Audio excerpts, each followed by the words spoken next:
Welcome to the program, everybody. We got a great show for you. We're going to talk about this controversy coming up in the show between Mark Wayne Mullen and Senator Rand Paul. A clash of senators, also Tulsi Gabbard on the Hill.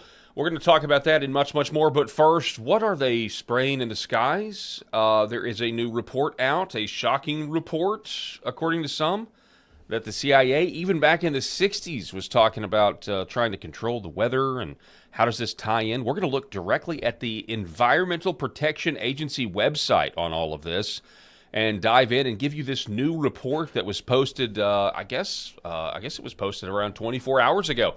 We are broadcasting live on LFA TV, and the Paul Harrell program starts right now.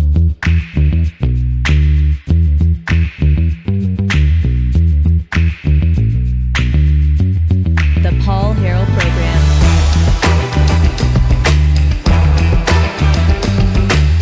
All right, folks, welcome to the show. Thanks so much for being with us. As always, I'm joined by my co-host, the affable Rob Spencer. Well, I don't know how affable I am, but I'm honored to be on the show. You are affable. Thank you very much. I am honored to be on the show as always. Here's a great treat for you guys. You get me for half the show, and then you get Eric for the second half of the show. So you guys can just, you just decide who you like better.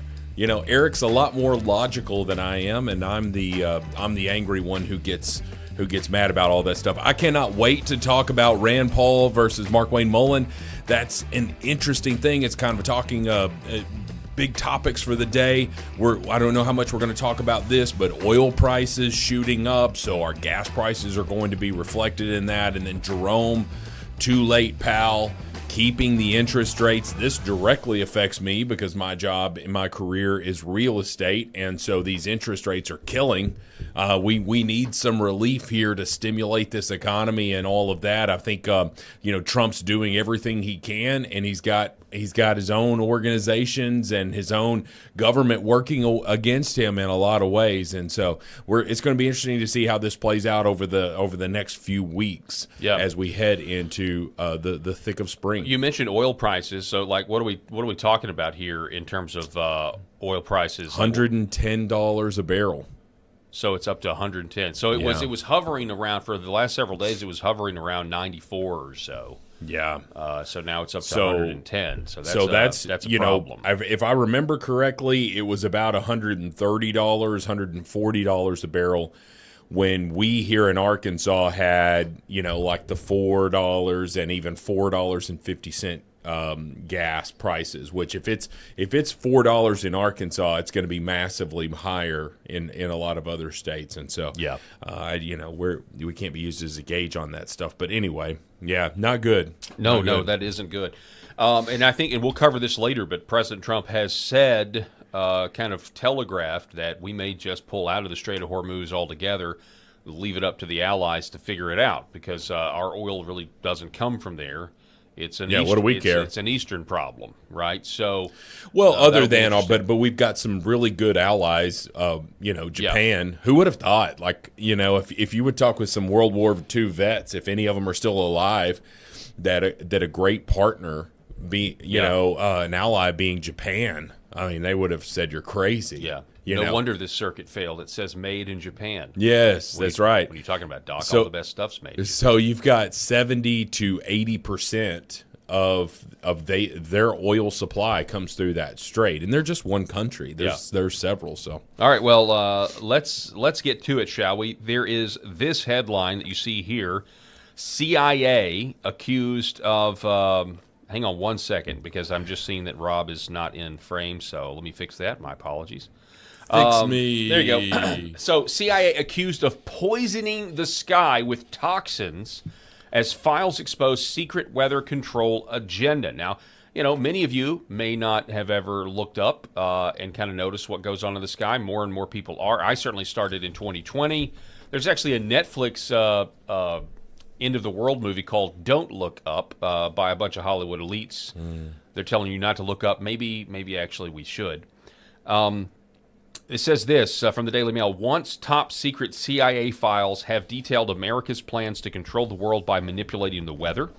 The documents, declassified in 2003, discussed the controversial topic of weather modification, the tactic of launching rockets or using planes to dump chemicals into the atmosphere that alter the climate and local storm systems.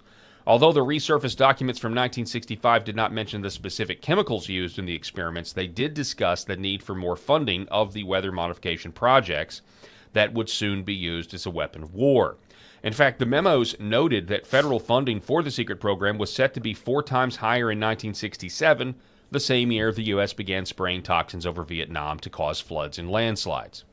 It's an 18-page report. It's not necessarily new, by the way, but it was recently shared by conspiracy theorists years after it was quietly placed into the CIA's public archives, including a letter praising the classified operation of President Lyndon B. Johnson.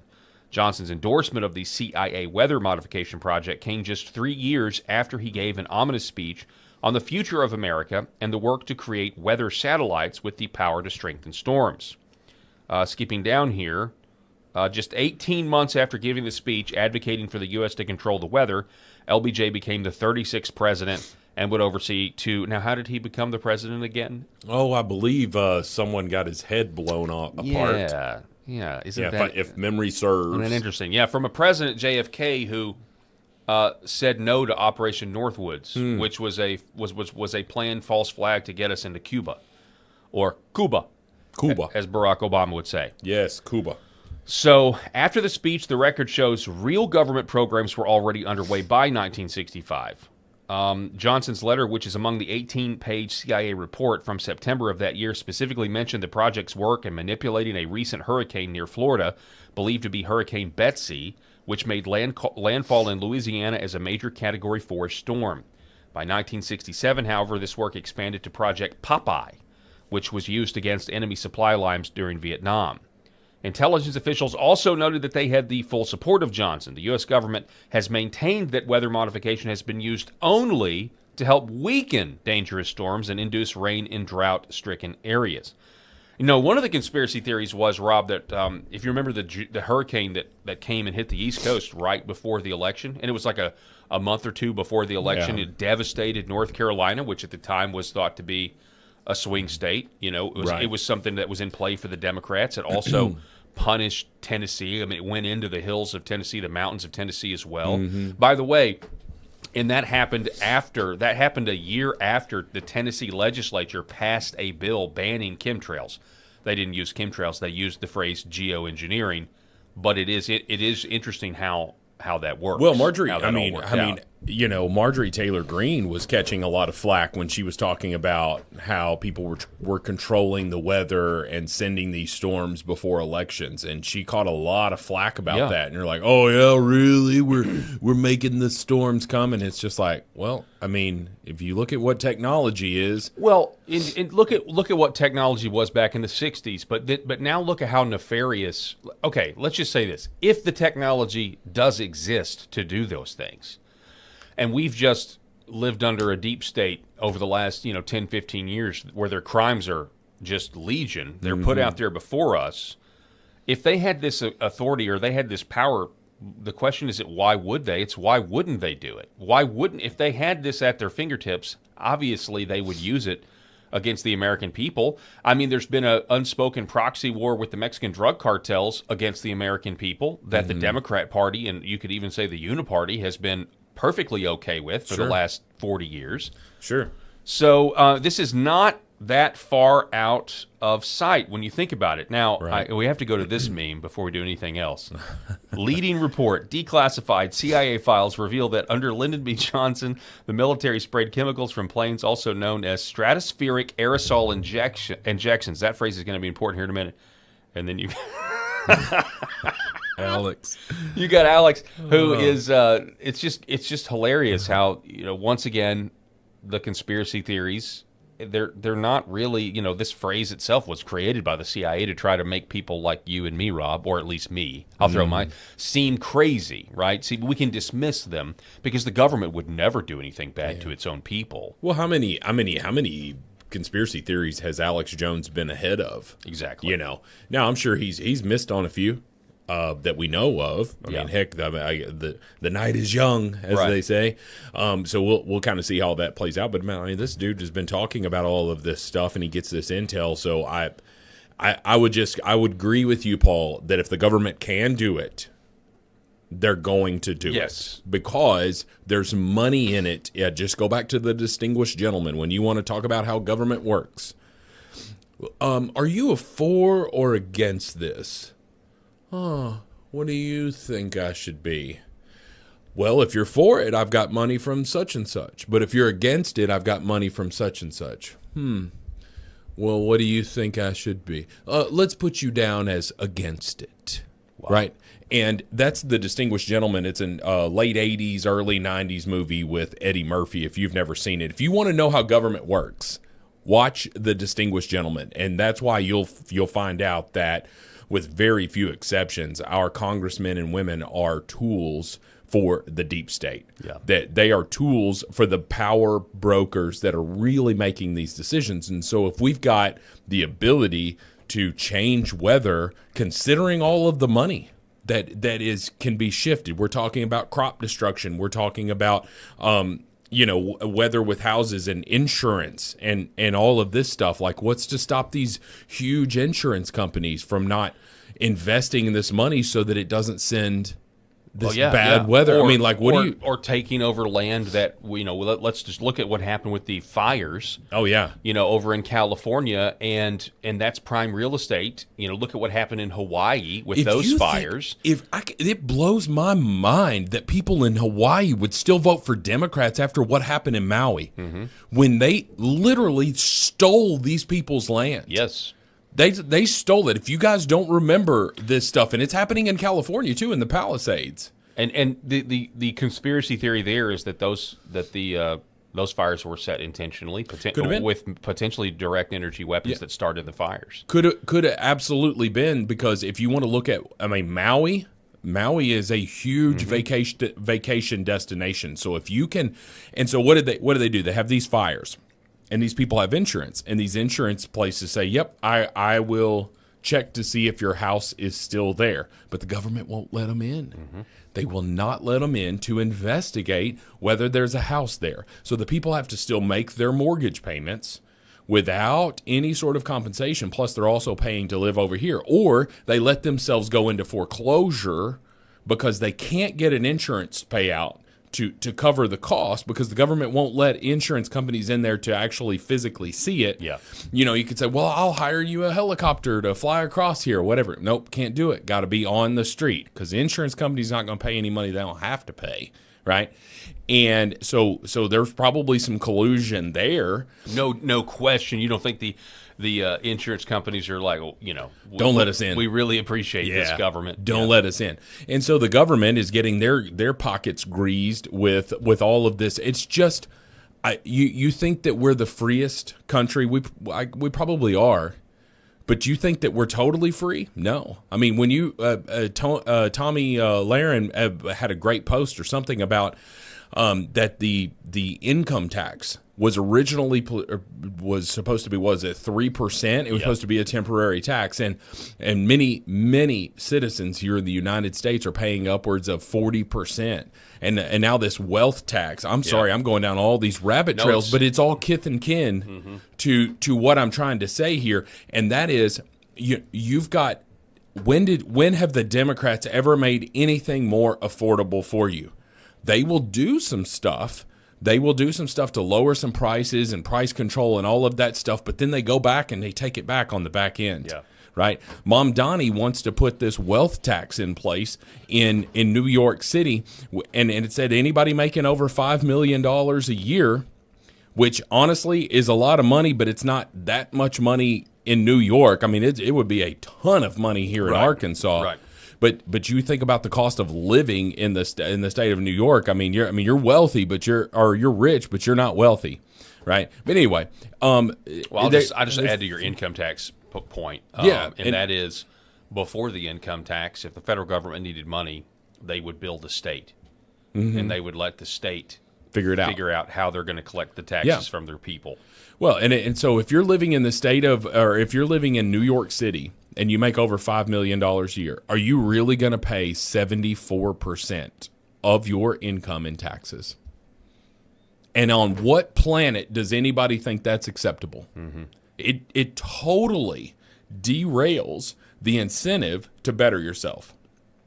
It really does. And so you have all of these people in Maui, houses burned down. They file their insurance claims.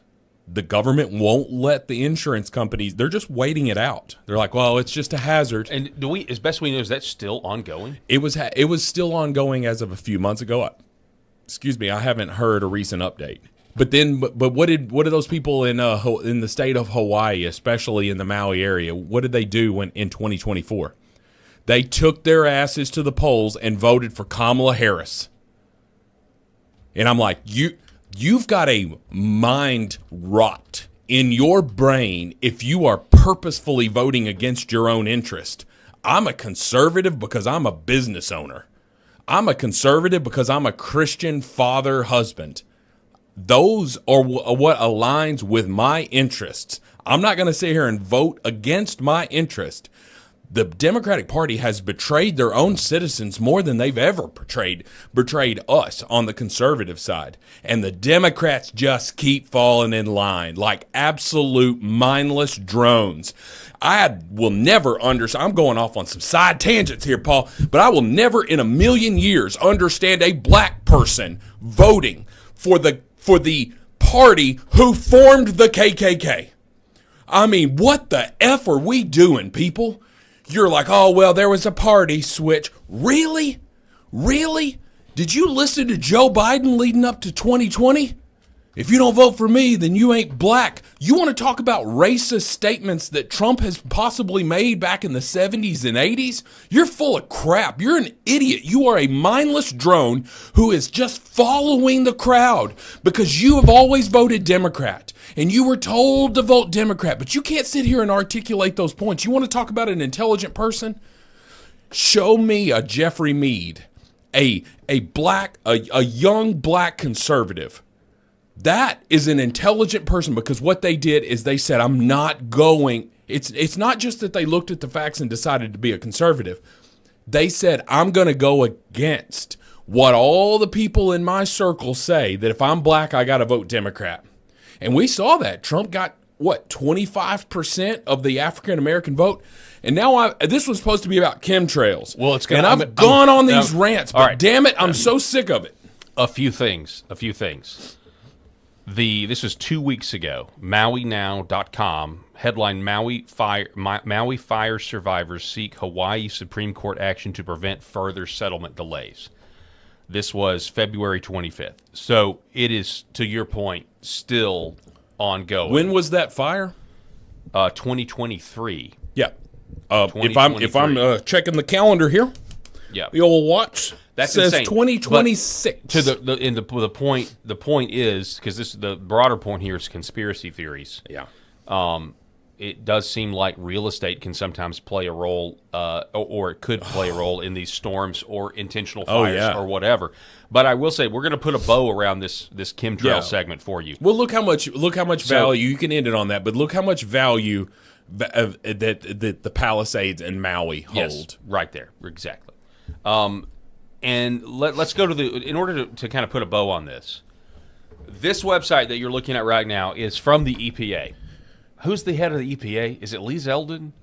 Yes, okay. it is. So Lee Zeldin is the head of the EPA under the Trump administration. And last year, when he got confirmed, he came out and made some updates. This is an official government website. This is the United States government, where they at least they don't gaslight us in terms of just ignoring the fact that, quote, chemtrails are a part of the popular vernacular. But you have to take this in two parts, because there's plenty of stuff in here that says we have no evidence, we have no evidence, we have no evidence. But you have to take this webpage and a separate EPA webpage on geoengineering to really get the full picture of what the U.S. government is willing to admit about what's being sprayed in the skies. So they say chemtrails is a shortening of a term called chemical trails. It is a term some people use, to inaccurately claim that contrails resulting from routine air traffic are actually an intentional release of dangerous chemicals. Now keep that in mind. keep in mind what they just said there, because RFK Jr. has directly contradicted that in public comments. I was going to say, this sounds really slanted. Like that it already is. That's why you have to read between the lines. But yes, Sure. so it's actually that people say that it's an intentional release of dangerous chemicals or biological agents at high altitudes for a variety of nefarious purposes, including population control, mind control, or attempts to geoengineer Earth or modify the weather. It should be noted that chemtrails are sometimes intentionally sprayed from aircraft for legitimate purposes like firefighting or farming, but these are well-documented occurrences, regulated, and often used for specific legitimate purposes. Releases of this type are from low-flying propeller aircraft, not high-altitude jets, they say. For more information, see the next section. EPA proactively works with other federal agencies to monitor air traffic for any and all potential dangerous activities and will continue to do so. EPA is aware that some members of the public are concerned about unusual contrails they see in the sky or reports about geoengineering and dangerous chemicals being sprayed from jet aircraft at high altitudes. Some members of the public have been concerned when they see low-flying planes spraying fields, known as crop dusting. When witnessing these phenomena, it is reasonable to ask questions and inquire further to understand what you're seeing. More information on so they put you, they direct you to geoengineering. Okay, so full stop. I do want to remind you that there have been activists that have cornered pilots who fly, and they corner them in a public restaurant, and they say, "Why are you doing this? Why?" And they're very canned about it. They do not like to tell us. So the allegation is that a lot of this spraying isn't the government, the EPA. It's third parties. It's corporations that are being contracted to do this. But if you go to the geoengineering function, what is geoengineering? Again, this is our United States government website telling us this. It says geoengineering encompasses a broad range of activities, including those that intentionally attempt to cool the Earth or remove certain gases from the atmosphere. Gases that trap heat in the atmosphere are often referred to as greenhouse gases, which include carbon dioxide, methane, nitrous oxide, and fluorinated gases. A subset of geoengineering activities intends to cool the Earth by intentionally modifying the amount of sunlight reaching the Earth's surface. These activities are referred to as solar geoengineering or solar radiation modification. Most proposed solar radiation modification techniques involve adding material to the atmosphere to increase the amount of incoming sunlight reflected back to space. While some of these approaches are currently being studied, not enough information exists to fully understand the viability, risks, and benefits of each approach. So I also want to remind everybody, the World Economic Forum literally has talked about and fantasized about a plan to blot out the sun, okay? But then you go down here, again, the United States government saying this. What are the types of solar geoengineering techniques? Well, the first one on the list is stratospheric aerosol injection. Adding small, and the definition that the government gives, adding small reflective particles to the upper atmosphere to reflect incoming sunlight. Sulfur dioxide, one of the types of chemicals considered for stratospheric aerosol injection, can chemically react in the stratosphere to form reflective sulfate aerosols. Then there's marine cloud brightening and other techniques. Well, give us, so for us that are just lay people here, Yes. and this all sounds like a lot of $100 words. Give us overall what the government is saying here. Well, the government is saying that they're not responsible for any nefarious activity, number one. They're at least giving lip service to the fact that they know these people have concerns with what they're seeing. Because the problem is this. Because I know there's a lot of meteorologists out there that roll their eyes because they totally most of them. I don't know if I've met a single meteorologist that disagrees with the majority of their colleagues that think this is just water vapor. But the problem is that these clouds that are created. So I mean, you watch a clear day become totally overcast. Yeah. But most of us are not outside all day. I didn't start noticing this. I had people trying to get me on board with this idea for a long time back when I was in radio, but I never really studied it that much. It wasn't until 2020 when everybody was stuck at home, or I was stuck at home. I spent a lot of time outside, and I really started noticing these patterns. And in where we're located, there's certain highways where, okay, we know that that's toward Memphis, we know that that's towards St. Louis, we know that that's towards Little Rock. And so those planes were, for the most part, kind of is what it is. But when you see somebody early first thing in the morning, and they're literally, it looks like they're crop dusting the sky, and they're just going back and forth, over a long period of time, and then that stuff just stays in the atmosphere. You can deny it all you want, but there are people that are not going to discount what their eyes are seeing. And so that's when I really started asking questions. And I'm not the only one. Putting a bow on this segment, we've heard the report about the CIA in 1965. We've read now about the U.S. government at least giving lip service to how it would be done. They're just saying we don't know if anyway, because they even talk about HARP, I think, which is another one. I think that was back on this website where they mention what HARP is. Yeah, what is HARP? And it's related to contrails or geoengineering. The High Frequency Active Auroral Research Program is a high-powered, high-frequency transmitter used to study the ionosphere. There's people claim that when they turn it on, it can control all kinds of stuff. Here is RFK Jr. last year, though, on Dr. Phil. Watch. Yes, ma'am. Senator Kennedy, my name is Emily, and my biggest concern is the stratospheric aerosol injections that are continuously peppered on us every day. Bromium, aluminum, strontium, it's sprayed in our skies all day long. And I know you've talked to Dane Wigington about this. He seems to be one of the experts in the field. Is there a question? Yes. How do we stop it? That is not happening in my agency. We don't do that. It's done, we think, by DARPA. And a lot of it now is coming out of the jet fuel. Yes, so, sir. Those materials are put in jet fuel.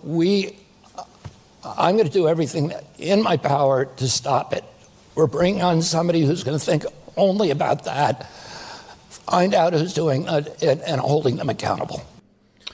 Yeah, so Robert F. Kennedy definitely wanted to hear that question more than Dr. Phil wanted to go down. He's like, even when he was given the answers, that this is from the jet fuel from the jets, and Dr. Phil's like, exactly, yep, but subtext, move on, kind of thing. And so I'm gonna need you to move on, honey. Right? He's like, this is boring, But the woman was asking a very thoughtful question. She is like a lot of the people in our chat. There's a ton of feedback here in the chat where people are like, I've always thought that. Yeah, I mean we're talking about this.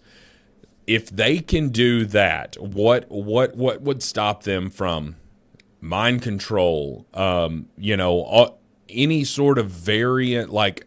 Now you're talking, Rob. Now we're really getting down the dark rabbit hole here of what is possible. And again, I just go back to what I said 5-10 minutes ago. If the government can do it, I believe the government will do it. Yeah, I mean, I think you're exactly right. And that's kind of where most people's heads are.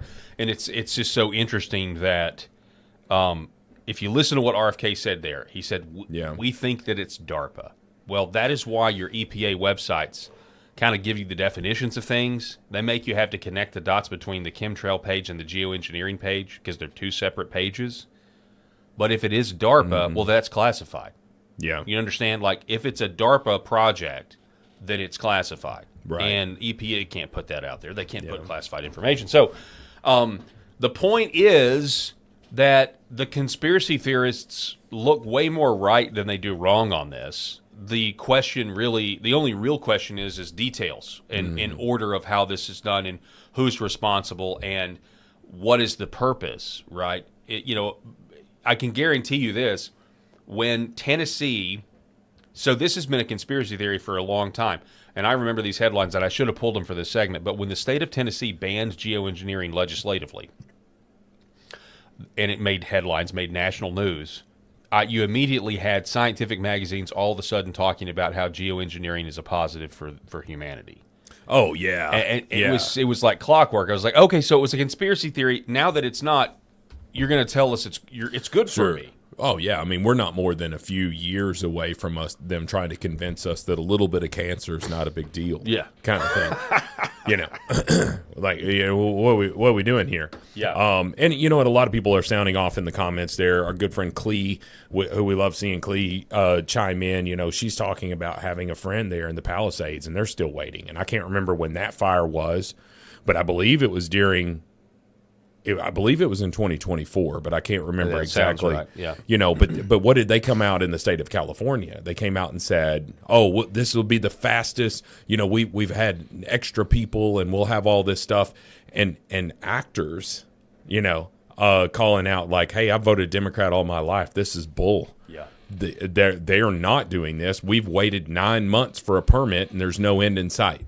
You know, and so that is a concerted effort of the government to seize land. So that's just one aspect of it. Somebody was talking about it as well. Like, you know, what about, you know, herding out animals, you know, mutating species? I mean, good grief, you can go really deep down this rabbit hole trying to figure out what the government will and won't do. But I say it again, like, they will do it if they can. Boy, and it's not going to be to our benefit. Yeah, you just sent me down a rabbit hole.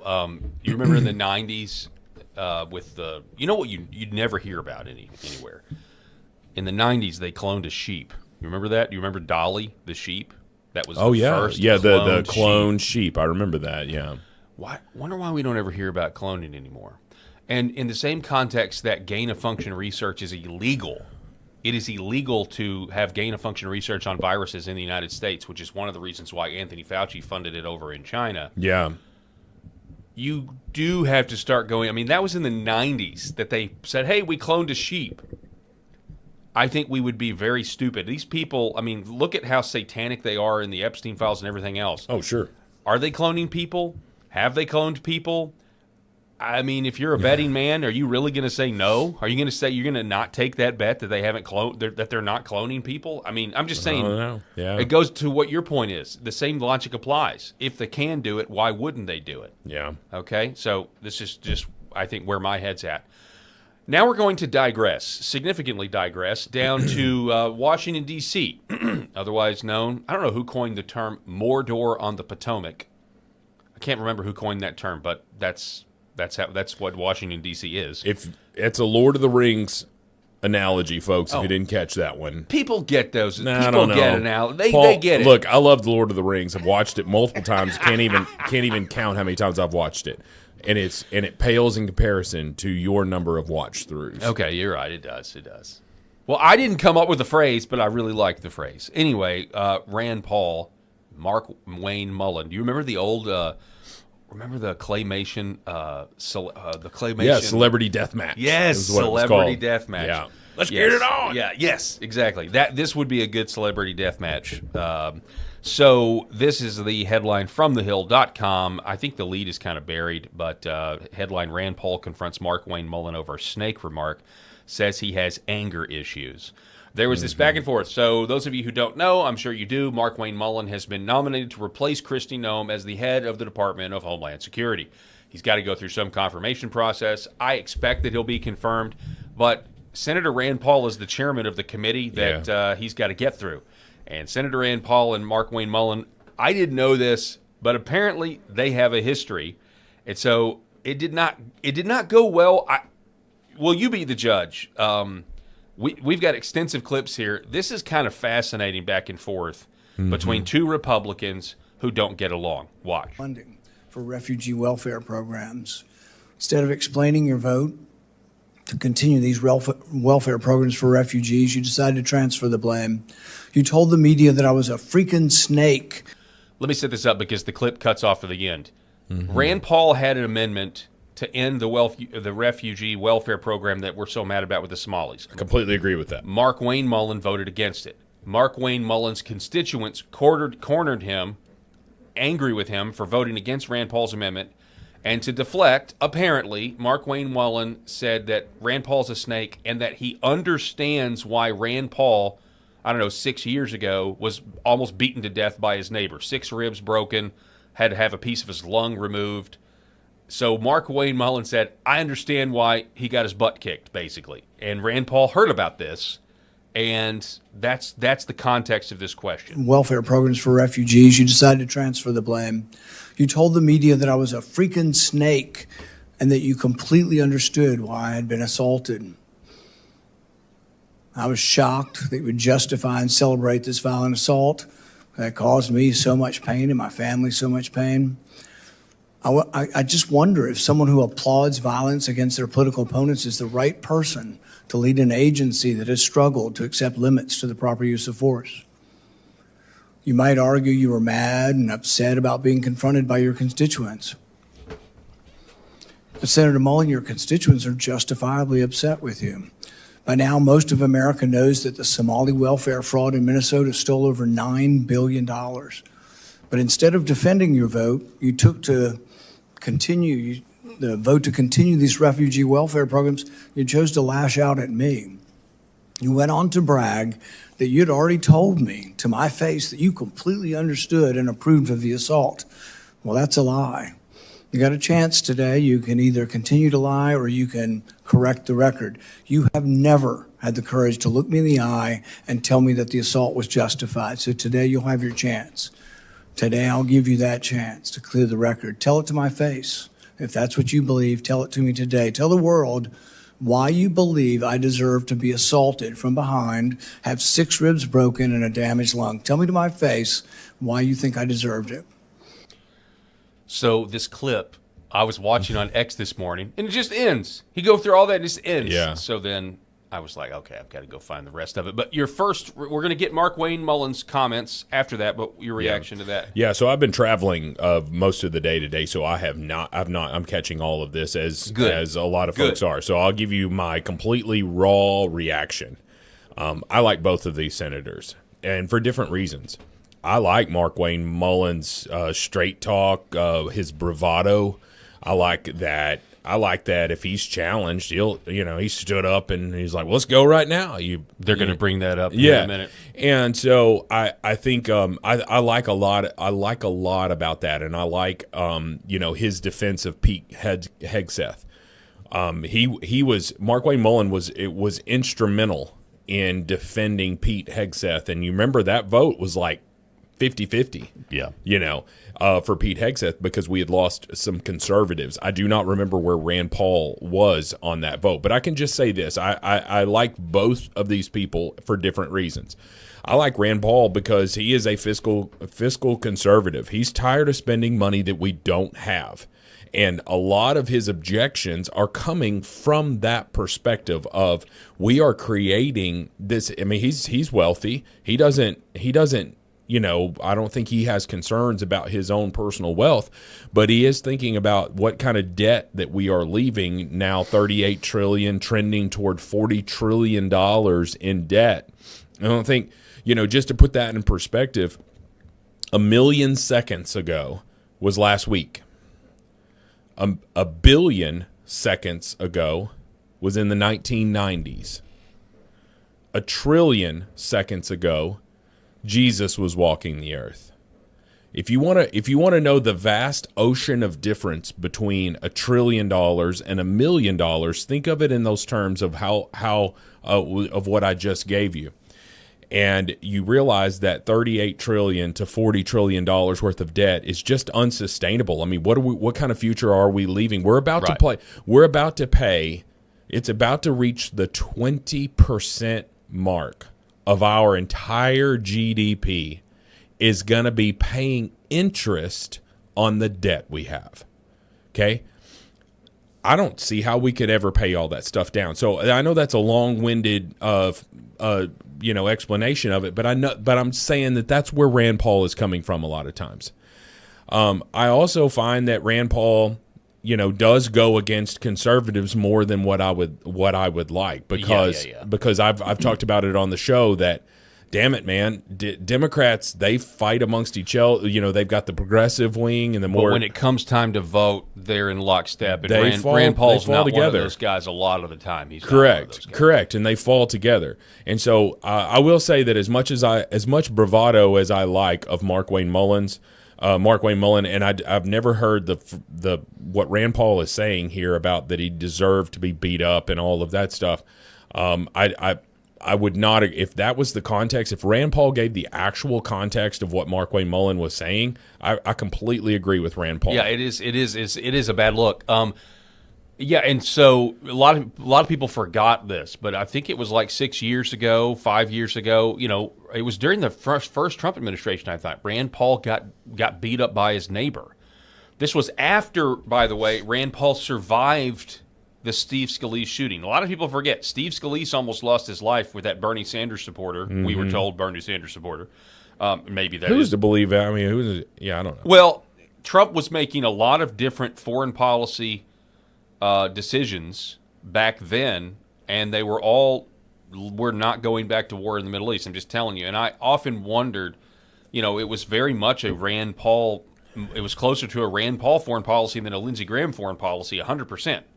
Oh, sure. And I've often wondered if Rand Paul was not the target at that baseball game that day by that deranged person.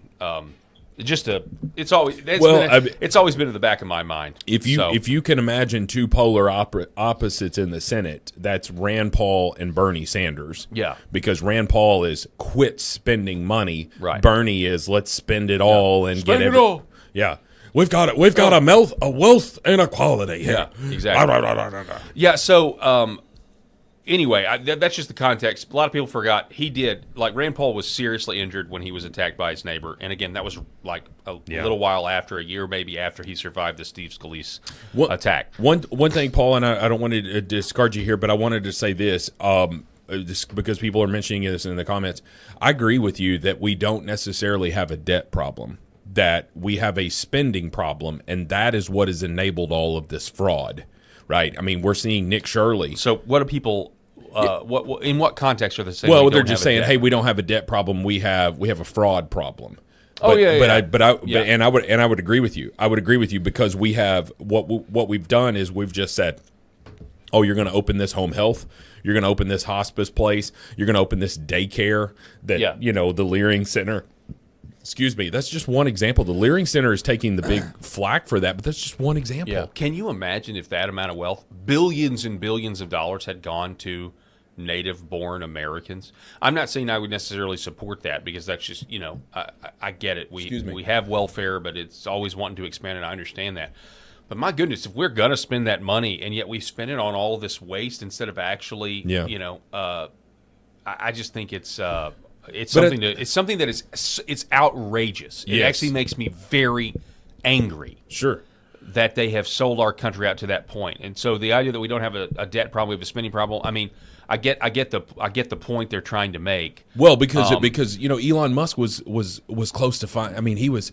What was it? You're too close. You're too close to figuring it out, Elon Musk, with Doge. Yep. When he said magic money machines. Oh, come on. He said he estimated that with our current, what he could see, that we would have upwards of at least $1 trillion worth of fraud every year. Yeah. Or excess, waste, fraud, and abuse. Yeah. So if we've got a $6 trillion budget at this point, something like that. So our budget is closer to $7 trillion, and we take in around $5 trillion. So we're going $2 trillion in debt more per year. So but that's still insane. $1 trillion is probably even higher than that. Oh, I know. I think so. All right. So you heard Rand Paul's introduction there. What did Mark Wayne Mullen have to say in response to that? And here it is. Chairman Meade, calling me a liar. Sir, I think everybody in this room knows that I'm very blunt and direct to the point. And if I have something to say, I'll say it directly to your face. If you recall, back in my House days, we actually did have this conversation because of the remarks that I made. You were in a room. I simply addressed that I said I could understand because of the behavior you were having, that I could understand why the neighbor did what he did. As far as my terms of the snake in the grass, sir, I work around this room to try to fix problems. I've worked with many people in this. So that was him trying to say, yes, I did. I have said that to your face, that I understand why the neighbor beat you up. He's not backing off of it. Yeah, he's trying to say, I did say it to your face. We're not back in the house. Yeah, back in the house because he was reflecting on what Rand Paul was doing at that time, and he made it a political statement to say, well, that's why your neighbor beat the hell out of you because they didn't like what you were doing and going against Republicans. I work around this room to try to fix problems. I've worked with many people in this room. Seems like you fight Republicans more than you work with us. I did address those remarks. I did explain your gimmicks by the amendment you put forth. And as far as me saying that I invoke violence, I don't. I don't think anybody should be hit by surprise. I don't like that. But if I do have something to say, everybody in this room knows I'll come straight to you. I'll say it publicly and I'll say it privately, but I'll never say it behind your back. So for you to say, am I a liar, sir? That's not accurate. And I got proof to say that because you have spent millions of dollars in my campaigns against me because we just don't get along.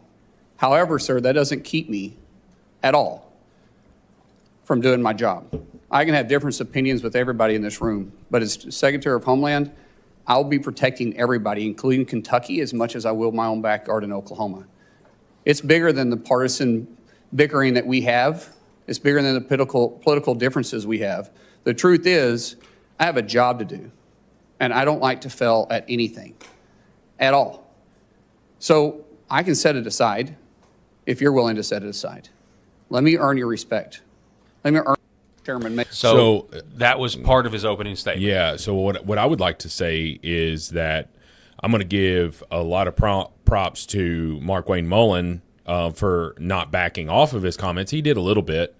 You know, he's just like, well, it's because of you. When in reality, probably what it was he was pissed off at Rand Paul about some vote that day, and he's been angry with him, and he spewed it. But I'm going to give a lot of credit to Rand Paul because Mark Wayne Mullen gave his rebuttal to it. He didn't interrupt him. Democrat would be, we're claiming my time. Yeah. We're claiming my time. Well, he's the chairman. Rand's the chairman of the committee, and so after Mark Wayne Mullen's opening statement had concluded, it was time for Rand Paul to ask his questions. Here we go. The record should show, and I think will show, a lack of contrition, no apology, and no regrets for your support. You completely understand the violence that was perpetrated on me. You're unrepentant. The only thing you quibble about is whether I met you somehow when you were in the house. I don't think we ever met when you were in the house. And this idea that the only thing you're upset about is not that you were for violence. What you're upset about is that I called you a liar because you said it to my face. So it's really more about this machismo that you have. When in Oklahoma, the media asked you about the refugee welfare programs, the programs you voted to continue funding, it was this whole idea that you were going to transfer it because you were uncomfortable, your anger, low impulse control, causes you to then go after and decide that you're going to go after me as well. And so you say you completely understood that I was assaulted from behind, had 6 ribs broken and part of my lung removed, and that was just fine. That's something that you, I guess, approve of as far as resolution of political problems. When I talked to you privately on the phone, there was no apology. You just said, well, we can let our political difference, go by. And you said a few minutes ago, we can just set it aside. Well, political differences we can, but when you say that you agree with a felon, a Trump-hating felon who attacked me, somehow you think I'm just going to set that aside? Oh, it's no big deal. I lay in pain for 2 months, had 6 ribs broken, 3 of them separated, grinding upon bone for months, had part of my lung removed, and you think that's great and to be extolled. I mean, the sheer lack of any kind of self-awareness that you're going to be leading thousands of men and women who will have the use of force, and there's been great questions in our country about how that will be used, and you think a violent attack is just fine. So I guess my I'm going to go on a limb here and say Rand Paul's a no. I don't see Rand Paul confirming Mark Wayne Mullen. Sorry. Yes, but okay. Can I say? I'm going to say 2 things. We're not listening to any more. We of are. this? I do want to Okay. listen to a little more, but yeah, we can pause here. I'm going to say 2 things. I think Rand Paul is rightfully so drawing it back to Mark Wayne Mullen's temper and his thought process of you disagree with somebody, the reaction is violence, right? And I understand why your neighbor beat the hell out of you because you're anti-Trump and all of this stuff. So I think that Rand Paul is rightfully pointing that stuff out. But I would also say this, considering what DHS, like the hurdle that they're facing right now, and how the citizens of their own country are wanting to unmask them, dox them, go and harass their families, follow their children to school. Mark-Wayne Mullen might just be the bulldog that's needed. And you can disagree with his bravado. You can disagree with his machismo. Yes, you may disagree with that stuff, but Mark-Wayne Mullen might be exactly what is needed, instead of, Miss Hollywood, who was running, $200 million worth of personal endorsements for herself. Yeah. I mean, and I agree with a lot of her positions as well. But at the same time, it's like, okay, what are you trying to do? You're trying to clear criminals out of this country, and it looks like you're auditioning for a beauty pageant. To your point, if I was given a choice between Rand Paul being the director of Homeland Security or Mark-Wayne Mullen at this time in our history, I'm going to go Mark-Wayne Mullen all day. Considering what they're facing, yeah, and the reason I would is, as much as I, respect Rand Paul, certainly respect Ron Paul, but Rand Paul, and I disagree with, some of his stances or whatever. I don't need anybody running around saying illegal immigrants have constitutional rights. They don't. Right. You know what I mean? Yeah, and I agree with you. That's just me. Yeah, and I'm not saying that, and I've talked about this on the show, and I'm not saying that we be inhumane, but at the same time, like, our problems are usually not with the illegal immigrant themselves. It is with these liberal Karens, lunatics, yes, that are attacking these, and two individuals have lost their lives because of it. Yeah, not they weren't murdered. Right. Renee Good, she was murdered. The hell she was, man. Yeah. The hell she was. And you can say whether that police officer didn't react in the correct way and all of that stuff. At this point, he got hit by a car. We know he got hit by a car. Yeah. And then multiple angles proved he got hit by a car. And then Kristi Noem came out and just gave just a full-throated, immediate defense of that shooter. I don't know that was exactly what should have been needed at that time. Just say, with the police, we're like, hey, we're investigating this, and we will release our report, and then you get on down the line or whatever. But anyway, I'm just saying that Mark-Wayne Mullen might be, what was the Batman quote there? It's not the hero we asked for, but it was the hero we needed. Yeah, not the hero we deserve. Oh yeah, that's what it is. It was the hero we needed. Yes. Done. Okay, so here is more from this. My first question is, do you think that justifying that kind of violence sets a good example for the men and women of ICE and Border Patrol? Mr. Chairman, first of all, I didn't know the extent of your damage. When the phone call was made, I made it to you, and I tried to talk to you. You didn't engage at all. In fact, you said, get your paperwork in. It's got to be 3 days in between. You offered no apology. Sir? And you offer no apology today, and no regrets. Haven't heard the word apologize, haven't heard the word regret, haven't heard I misspoke and it was heated and I made a mistake. Haven't heard any of those words. Sir, actually, it wasn't heated, and I'm not apologizing for pointing out your character. Good. So you're jolly well fine, and you want the American public and the people up here to vote, that may or may not vote for you, to know that you supported the felonious, violent attack on me from behind. I did not say I supported it. I said I understood it. There's a difference. So that means you really didn't approve of it, just completely understand it. What do you think most people would interpret completely understand to be? Damn it, Rand, just move on, man. Dude, he's like. Sir, as I said, we can have our differences. It's not going to keep it. And I mean no disrespect to my wife, who's a saint. I love her. But, man, I've already apologized 3 times, even though Mark-Wayne Mullen's not apologizing. But guess what I'm just trying to say is, like, you've made your point. Move on, man. He made it a personal attack against you. I get it. But, Rand, you're not all, you're not all sunshine and rainbows, man. You've not done the right thing multiple times.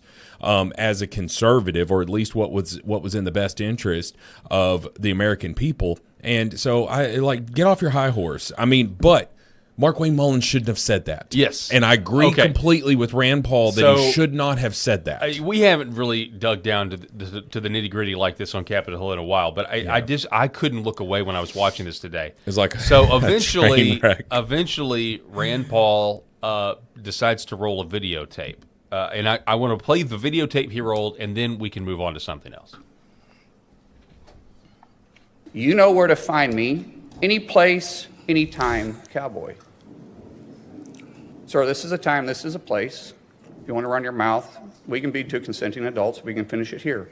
Okay, that's fine. Perfect. You want to do it now? I'd love to do it right now. Well, stand your butt up then. You stand your butt up. Oh, hold on. Big Oh, guy. oh, stop it. Is that your solution? Hold it. No, sit down. Sit down. Okay. You know, you're a United States Senator. Sit down. Oh, okay. You're a Sit down, United please. States Senator. Can I respond? Mr. Hold Chairman? it. Hold it. Hold it. If he got up too, would you have gone at it right there in the hearing room? I would have probably jumped over the dais at that point. You have to be called out on it. If not, this guy continues to get away with this stuff. And it's just, it's silly, it's stupid, but every now and then you need to get punched in the face. Well, go back to the 1800s and 1700s. They used to have canings. And duels. And they used to have duels. Yeah. Right. And there's a way that men used to settle their differences. I ignored him 4 times prior to that. And people say, yes, you're supposed to ignore it. Well, I'm not a very good Christian. I try to be a good Christian. And I know people say you're supposed to turn the other cheek. I prefer the David method. But we need to move from an almost By the Slay way, the I'm giant. not afraid of biting. I will bite. biting. I'll bite 100. Yeah. I'm in a fight. I'm going to bite. I'll bite. do anything. I'll bite him. I mean, I'll I'm bite not his afraid. ass I off. don't care where I bite, by the way. It's just, I'll bite him. In hindsight, any regrets? No, I really don't. All right. So No, no I really regrets. don't. I really don't In have fact, Okay, so And now Rand is gonna lay into him. he's So just going to keep hammering. So the stuff about the canings and the duels that I lied. We do have one more short clip of it. So this is where it ended up.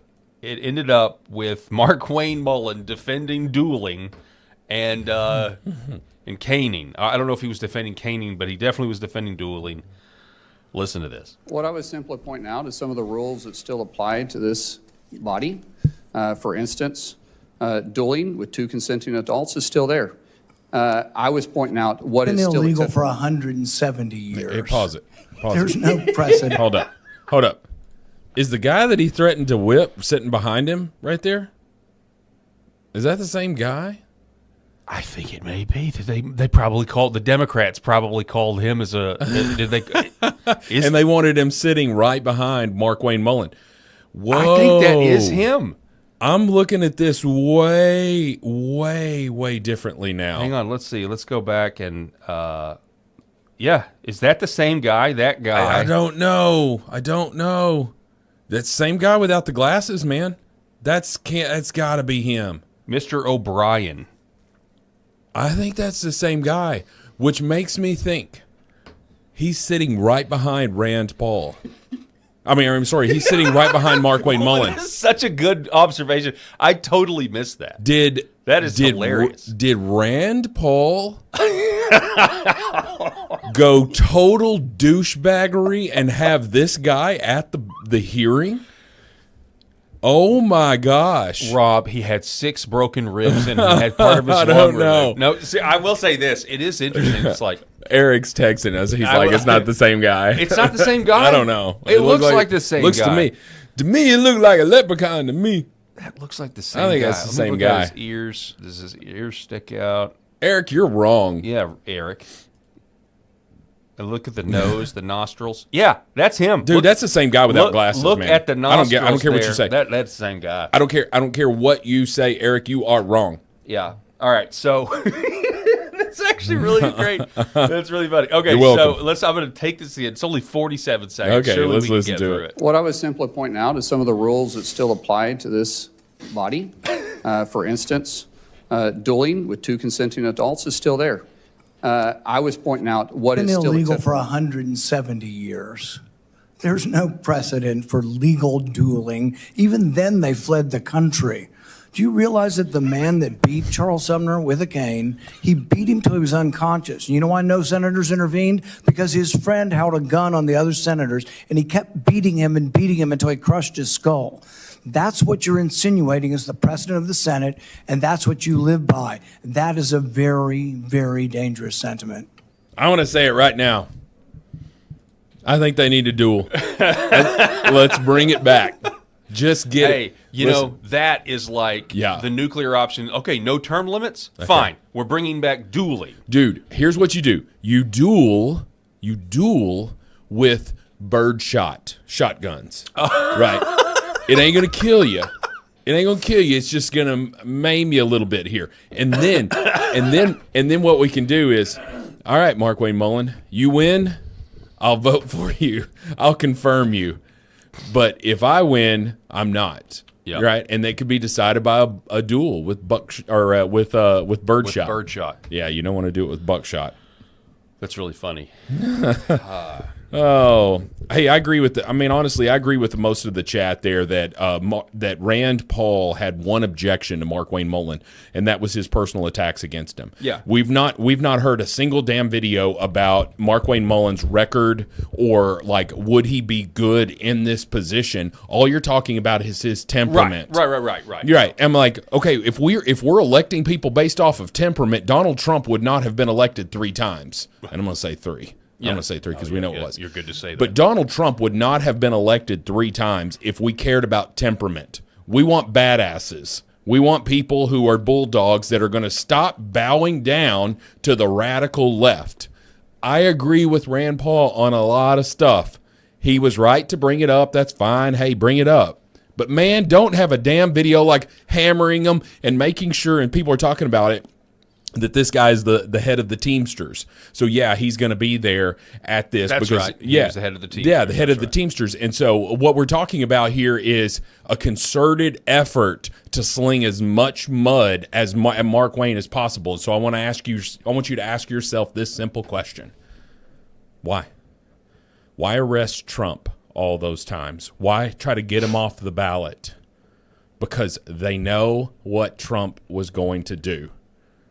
I think people look at Mark Wayne Mullen and say, this guy's a bulldog.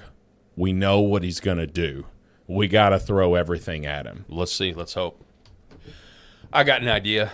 Instead of dueling, I think it should be and even less potential for lethality. Okay. Yeah. Well, there's supposed to be a UFC fight on the White House at some point, right? Yeah. For our what is it called? Quintessential. I don't know. I'll say this, by the way, and I'm just saying this. I don't care if you get offended by this. I'm not sorry, but go watch the movie Idiocracy again, and it is so. It's something about I've never watched it, but it's a guy like he's. Oh, you've never seen it? So it's like he's Luke frozen. Wilson. He's frozen.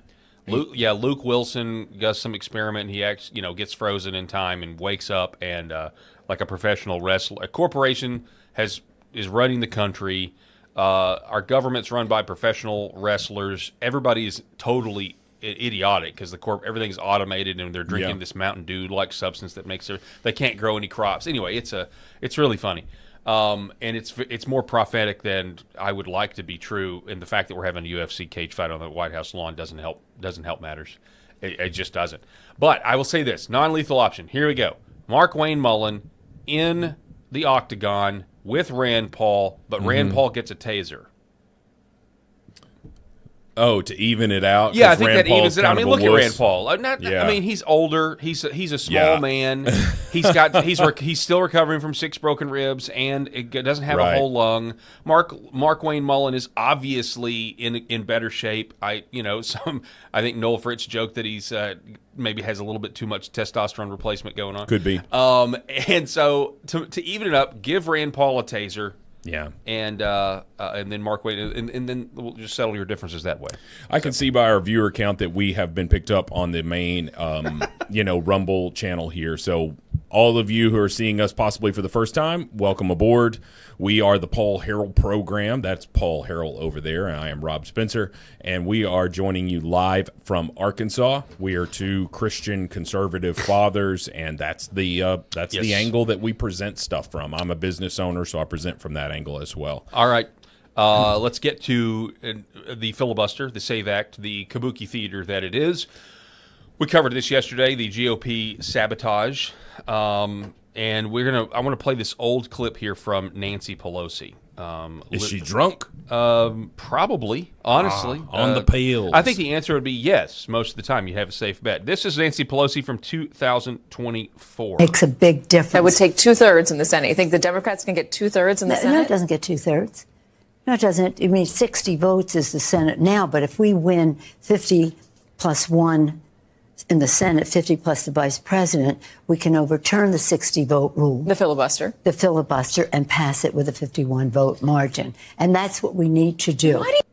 So I agree, Nancy. there you go. I agree with Nancy Pelosi. I never thought I would say those words. And yet, unfortunately, this is actually what's going on. Republicans have power. They refuse to use power. And so this old Shane Gillis sketch is, this is how, when Republicans control the presidency in both houses of Congress and the Supreme Court, it's like, no, don't do that. And then they do that. Oh, that's pretty true. I mean, that's very, very true, and that's what we're seeing, folks. I think all of us on the conservative side are so pissed off right now because what good was it to give you all three chambers here or all three sections here when you've got the conservatives? Let's be honest. They do own all three chambers. They've got the executive branch, of course, with Donald Trump. They've got the legislative branch with the Senate and the House. And then we've also got the judicial branch with the Supreme Court, ultimately. Now, we've got leftist judges along the way, but sincerely, folks, what the hell else do you need as a conservative to pass the most popular agenda item that I remember in my lifetime? Paul, you've been doing Arkansas politics radio for 15 plus years. Can you ever remember a political issue that was this one-sided with this save? I really don't. I mean, maybe you could say it was never polled correctly, but I think maybe securing the border would have been right up there. Sure. Yeah. But because to your point, the border is pretty much secure right now to President Trump's credit. We need more mass deportations. But yes, everybody thinks you should have to have an ID to vote. It's not. You should have to have an ID to vote, and most people agree with that. So the problem here is that if we can't pass this anything, then you can just basically forget any sort of hope that you have at the midterms, because who is going to be complacent? Who is going to have this just feeling? It's called demoralization. It's called people in Congress or people who are senators who are Republicans.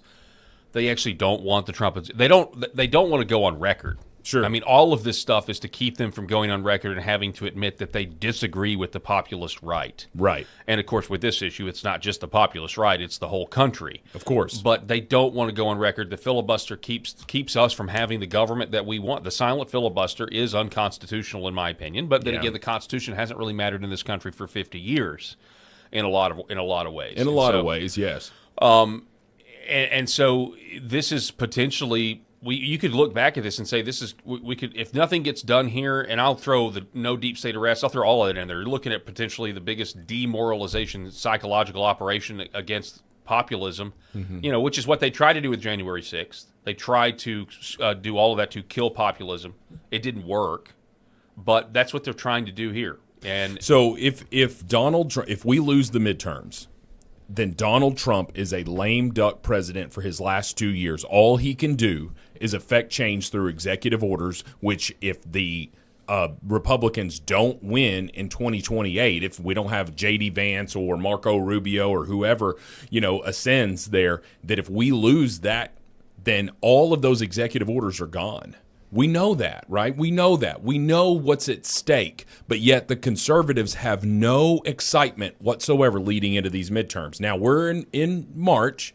There's a lot left to do here, but we've got to see something. And if you can't produce the SAVE Act, if you can't give the victory that is the SAVE Act, then I have no confidence in anything that you're going to be able to do. I also have no sympathy now for the fallout as well. Because they're going to all be trying to raise money in the minority position, just like they always do, and do the committees and get the sound bites and send the emails. Hey, I'm standing up for your values, but when it comes down to it, no. Chip in $5. And to again, help us. A lot of this is also because these people are also so old. I'm going to reiterate that because we've got new listeners right now. it is insane to me that physically speaking, many of these senators are physically unable to stay up for 24, 48 hours to do the business and run the government that the Constitution says this is how it should work. Some of them would die. Some of them it would literally put them under the ground if they had to do the work of the American people and actually have vigor and Paul, I agree with you. Like if you're having to have your ass rolled to the vote and it's not, you're in a wheelchair, and the reason that you're having to be all Anna Nicole Smith's last husband. Like that's who our senators are. So that's what that's what I'm talking about. Like, look, if you didn't just have like a recent surgery or something, and you're immobile for a little bit, but you're going to come back, like, oh, I had a knee replacement or something like that. Look, I'm going to have a knee replacement, I'm sure, at some point in my life. But my God, if you're having to be rolled because you can't stand up and you can't be trusted to speak publicly without freezing up, and I'm looking at you, Mitch McConnell, you gravekeeper. Like, this dude is literally standing or in a wheelchair next to his grave, and the only thing keeping him out of it is his position in the Senate. And that is our representative? That is the one causing problems there because he wouldn't let some of this stuff out of committee? This is bull. What the hell are we doing? And if we cannot correct this, if John Thune can't step the hell up and be the leader that the Republican Party needs, then you get out. I'm sick of it. Well, the other option is it fails. They don't get the 60 votes, obviously. That's what's going to happen. And then you have the Tulsi Gabbard angle. Now, Eric is supposed to be here later in the hour. I don't know if he's going to make it or not, but he said that my plan is like 7 steps, or my theory is 7 steps. Trump will have evidence that Congress can't get it done. Then Tulsi Gabbard can release her report that's been on the White House desk allegedly since June of last year, detailing the machine fraud, detailing the foreign interference, whether it's Venezuela, whether it's China, whether it's the machine parts that are made in China, whether it's the software, whether it's access to voter rolls, whatever it is. Mm-hmm. And then he could do an executive order, declare a national emergency, and take it to the Supreme Court. Will that be done to be implemented in time in November? I have no idea. It would depend on the Supreme Court. You could make the argument that an emergency hearing in the Supreme Court would be quicker than the legislation, because I don't even know if they passed it right now legislatively versus an executive order. I just don't know. Sure. But that is another way to get this done.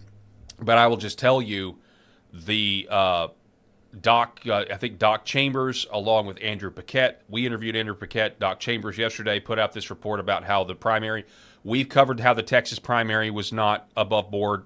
The winner is, at the very least, is unknowable based on the election fraud that we found in Bexar County, spelled Bexar but pronounced Bear, and then these other counties. So there's a real problem. It's not just voter ID and ending mail-in ballots. That'll go a long way, but there's still a lot of fraud that can happen after you give them your ID and you're checked in.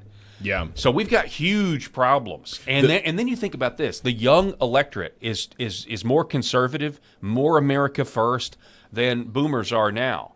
And so the election component, the deep state does not want these elections. They want AI running our elections. I think they want AI running our whole government. Mm-hmm.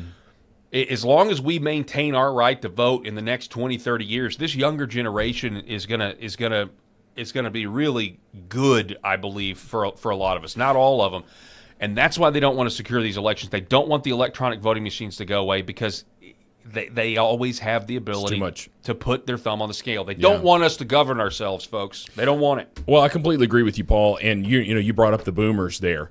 When everybody else talks about how patriotic the boomers were, the boomers are the ones that that I see a lot out there dancing these stupid ass songs with ukuleles, like down with Trump. And it's like in retirement communities. Did you practice? I mean, first of all, did you even practice? This is the worst show I've ever seen in my life. You crazy ass people, like where your diaper's wet or something. I don't know, but and I'm not trying to besmirch old people, but no, and we got a lot of our audience that I'm sure is boomers, and I love conservative boomers. I'm just trying to say that if you are so naive that you're just believing and you've always been a Democrat and you're following following along with this line. I talk about that World War II veteran who I saw voting in the 2022 midterms. And this was leading up to it was the, whatever you call it, the primaries. And you had to go in there and declare, do I want a Republican ballot or a Democratic ballot? And I've told this story on the show before, but he's wearing a World War II hat and he says, I'm a Democrat. And I just, it's not my place, and everybody says mind your own business, but I wanted to tap on his shoulder and say, sir, I don't think you are. I don't think you're an evil man. I struggle to believe that you are a Democrat. I think you're a Reagan Democrat from the 80s. I think you're a Democrat pre-2008. I could see that. But this Democratic Party left you behind, sir. And the people that these boomers who are going out here and saying, we don't care about, we hate Trump. We care about his personality, not what he's doing. We don't care what he's doing.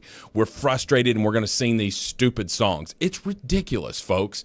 And we're not the only ones. We're not the only generations that's seeing this. So Paul and I are both in our 40s here. We're not the only generation that's seeing it. To your point, Paul, the young people went for Trump more than ever. They're going against that generation singing with the ukuleles, man. And so I think that we've got to focus on that electorate and not losing them. And they're not going to come out for us in 2026 midterms. Yeah. I think you're exactly right. Here's a whole nother problem that we potentially have. I found this from Bombadum. And by the way, Rob, I know you are going to have to jet at some point before the show's conclusion at the top of the hour, so you feel free to just let me know, and I'll Sure. take over. Your reminder that 60% of Californians voted to strip illegals of taxpayer-funded programs, and a judge said no. Did you know about this? I have not, no. So Katie Miller writes, why even have elections if any district court judge can invalidate the will of the people? This is federal court blocks Kennedy's vaccine changes and invalidates vaccine. I don't even understand how that's possible. It's insane. And it's because, big pharma, because these judges are corrupt and they're bought and paid for. And I'll also tell you something else, because, I'm not even sure when exactly this vote took place. About this 60% of Californians voted to strip illegals of taxpayer-funded programs. The judge said no. It is interesting that the judicial issue that we have across this country is, even if we tried to bring deep state intel oligarchs to justice, the courts are likely going to say no. Eric and I have talked about it, how demoralizing that is. It does seem that judges, though, are always going to... They're almost always going to permit vice, wickedness, and evil. And they will almost always toss out a law, rule against a law that promotes virtue and righteousness. Like, that's what our courts today, generally speaking, call evil things good and good things evil. And they do it all the time. Yeah. Like right now, like Dr. Mary Talley Bowden said, so now we're back to giving little babies, 5 COVID shots or something by the time they're 11 or whatever the number is. It's insane, man. And so we have so much work to do, which is why the Republicans need to actually be for the people, but they're not for us, and that's the truth. That every election cycle, it seems like we have to digest. We might get one guy in there, but the people around him are all trying to run interference. Well, I want to clarify, because we got a lot of boomers in our chat here. They're mad. I'm not ripping on. I knew they'd be mad at you. The boomers. I am looking at these people in their 70s standing out there, and they're got their cargo shorts, and they are just. And somebody rightfully pointed out that those were the hippies back in the 60s, right? Yeah. And so, I completely agree with that sentiment. I say, give me a Vietnam vet, a conservative Vietnam vet, man. Yeah, I'll talk to them all day long. That is my kind of people. What was the you've got the people in the 60s that thought Woodstock. Woodstock was like the biggest event ever, and those are the people. So you've got your Woodstock people, you got your moon landing people, and turns out both of them are wrong. There you go. Yeah. Sorry. All right. So Sorry, I just had to throw that in there. I couldn't help it. So speaking of, let's see, there's Katie Miller here. Todd Blanche, the Deputy Attorney General, recently went on Katie Miller's podcast, and she asked some pretty good questions of Todd Blanche, specifically about the Epstein files, and specifically about pizza and Pizzagate. And I think you're going to see some pretty top notch. Now, keep in mind, Todd Blanche is the gatekeeper for Pam Bondi. Obviously, we're not fans of Pam Bondi. We don't think she's done what she needs to do. Number one thing she has done is fire the career communists that are in the DOJ. She hasn't fired nearly enough people. But I want you to take a listen to this and tell me what you think. As I've said, I'm the biggest conspiracy theorist you'll ever find. So when the Epstein story exploded, people online immediately connected it to the Pizzagate conspiracy theory about elite child trafficking rings. Did investigators check for any connection between Epstein and the Pizzagate controversy? Well, when you say did investigators track, the Pizzagate conspiracy theory has been debunked repeatedly by law enforcement, not by me, by law enforcement. And I know that there's been a fair amount of searches around those certain terms. Sure, it was totally debunked. And then you look at what happened with Epstein, where a wealthy, well-connected man was actually trafficking underage girls in elite circles. And then you begin to think, maybe things aren't a real conspiracy theory. Well, but again, the only thing we can do in a conspiracy theory, Katie, is investigate. Okay, so it's easy to say on X or to say, I think there's an issue here, but how do we, let's investigate. So we investigated all the times that the certain buzzwords associated with Pizzagate were in the Epstein files. And now, he does not name the words. Yeah. He says pizza here in a minute, but he doesn't name jerky. He doesn't name grape soda. He doesn't name cheese holders. He doesn't say any of that because I think he knows if he were to actually say some of the words, he would realize how ridiculous him denying that these are code words for stuff that's really sick. Hang on one second. You can do the same thing, and users. I've read all the pages.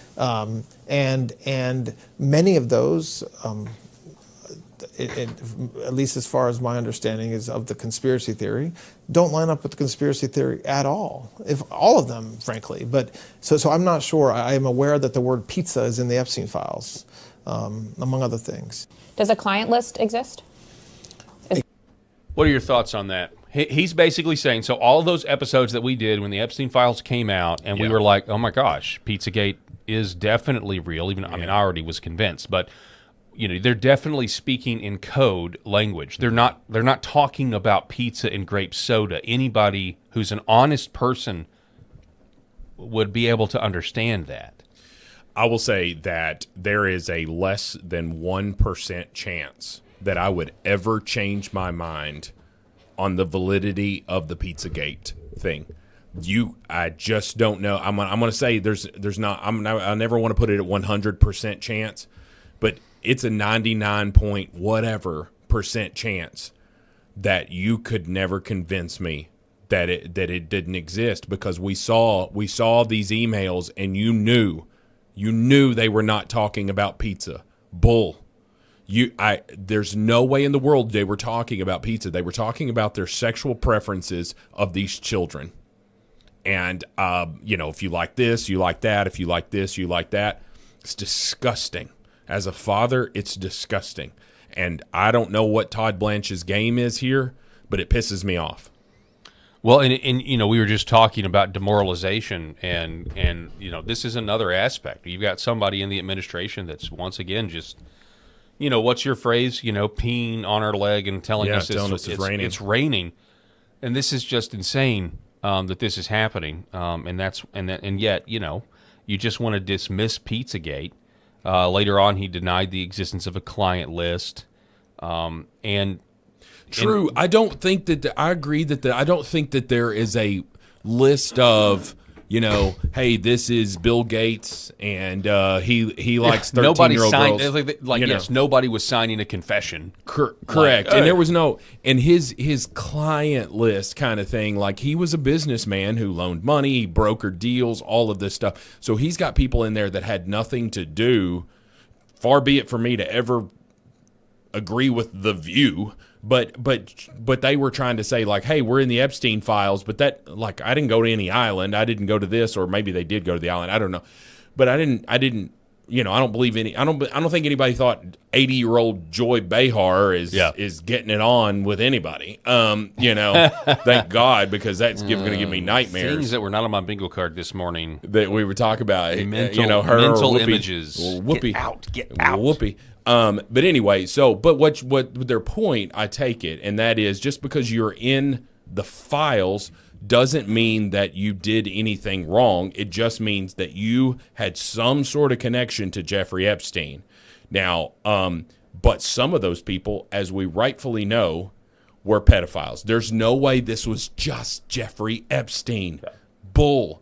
That whole thing about, I've got a one piece of pie, or one piece of pizza, and I need to know how many different ways to slice it. Mm-hmm. You're sick. Yeah. There's a special place in hell for the people. And not to mention the satanic overtones, the alleged cannibalism. It's in there. There's cannibalism in the Epstein files. It's sickening. Absolutely insane. All right, folks, we're going to have to take a quick break real quick. Rob, I know you got to go, so... I'll be back tomorrow. Yeah, you'll be back tomorrow. Yep. Fantastic. We'll be back tomorrow as well, but I'm not going anywhere. I still got about a half an hour left here on LFA TV, as well as other platforms. Wherever you're watching from, though, we would really appreciate it. Like, share, subscribe this video. If you're watching on my personal YouTube channel, would appreciate you to subscribe to the video. We would really love that. We're going to take a quick break. Don't go anywhere. We'll be back here in just a moment. I'm Brian Norris, retired Army First Sergeant, husband to Kelly, father of 3 amazing girls, and a lifelong Arkansan who puts faith, family, and fair elections first. When Independence County demanded real election transparency, I led the charge, petitioning voters and winning at the Arkansas Supreme Court. Now, Little Rock bureaucrats are punishing counties like Searcy for putting voters first. That's not real conservatism. It's big government overreach in disguise. That's why Trump allies like General Michael Flynn, Mike Lindell, Justice Michael Gableman, Colonel Conrad Reynolds, Senator Wendy Rogers, and Senator Mark Fincham back me. Together, we'll secure Arkansas's elections and inspire the nation. As Secretary of State, I'll implement President Trump's executive order, verify citizenship, replace hackable voting computers, and build trust with verifiable paper ballots. I'll cut red tape for businesses, harness our natural gas and lithium boom, and attract tech jobs to grow Arkansas strong. This is our fight, our future. Join us. Paid for by Norris for Arkansas. Behind every precious life, there was a choice. Behind every family moment, behind every special memory, there was a choice. A life of joy. A life that is beautifully and wonderfully made. At 7 Weeks Coffee, we are funding the pro-life movement, one cup at a time. Will you let your coffee serve a greater purpose?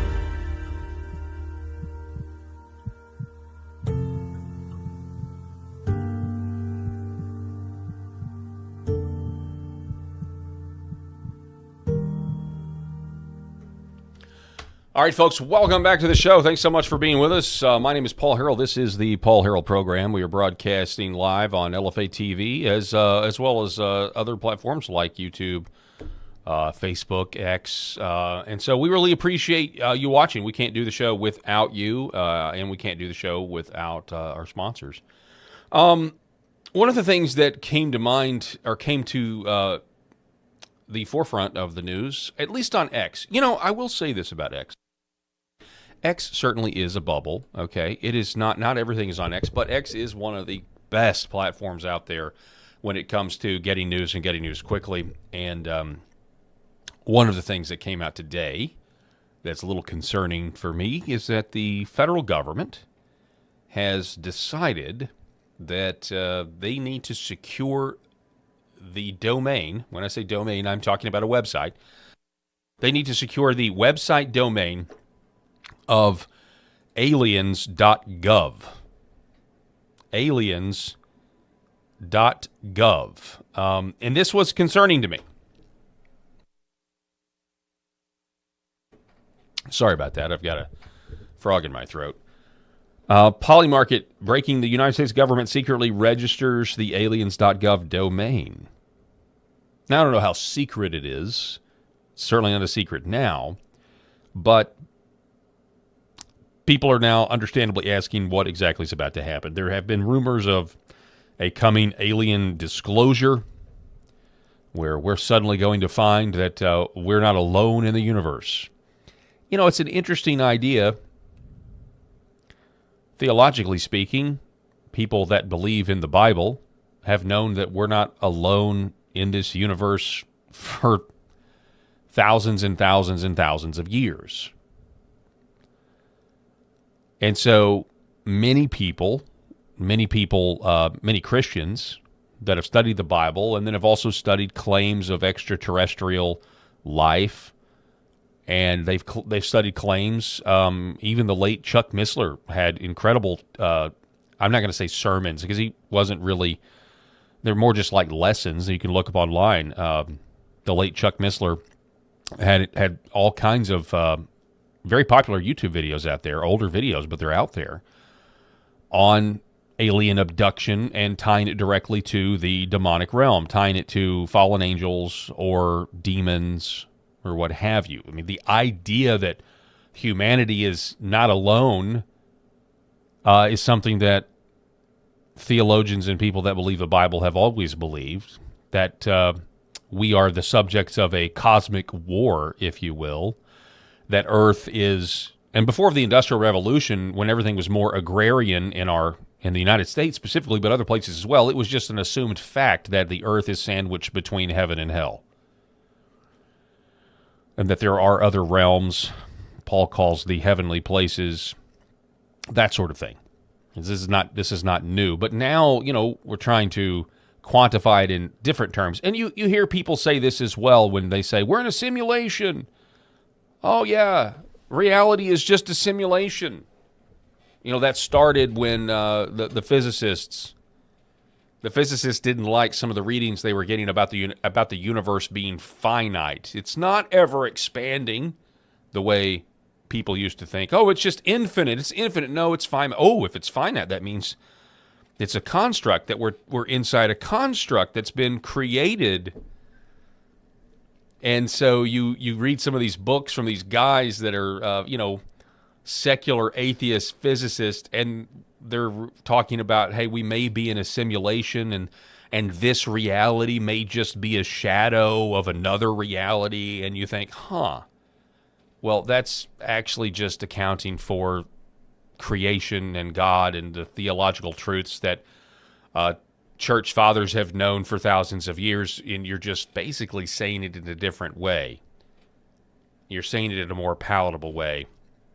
And there's that age-old tale or whatever where, men are trying to figure out science, and they're climbing a mountain, and when they get to the mountain, they're going to see theologians, Christians who've been standing there literally the whole time.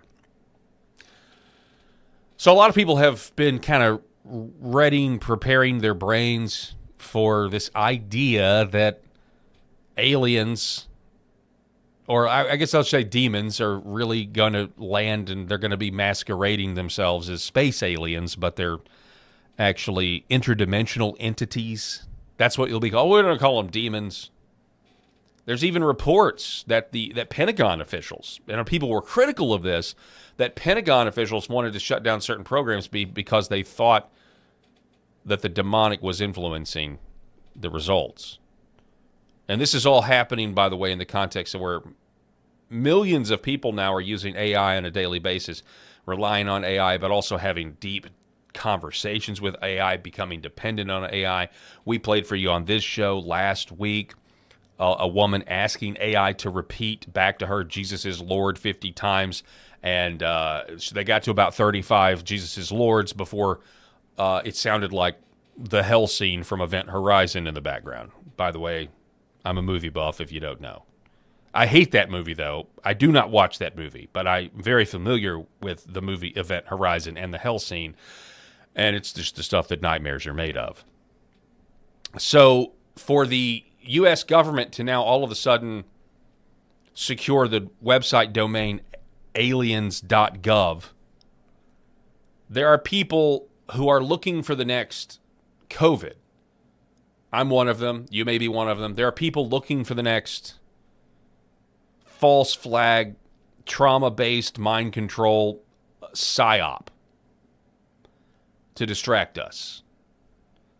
And some sort of disclosure about aliens from Mars or another planet or Alpha Centauri or whatever you want to say, giving us secret technology. By the way, the Christians like you and me that will say, I don't trust this, like, hey, you think our women are bad now.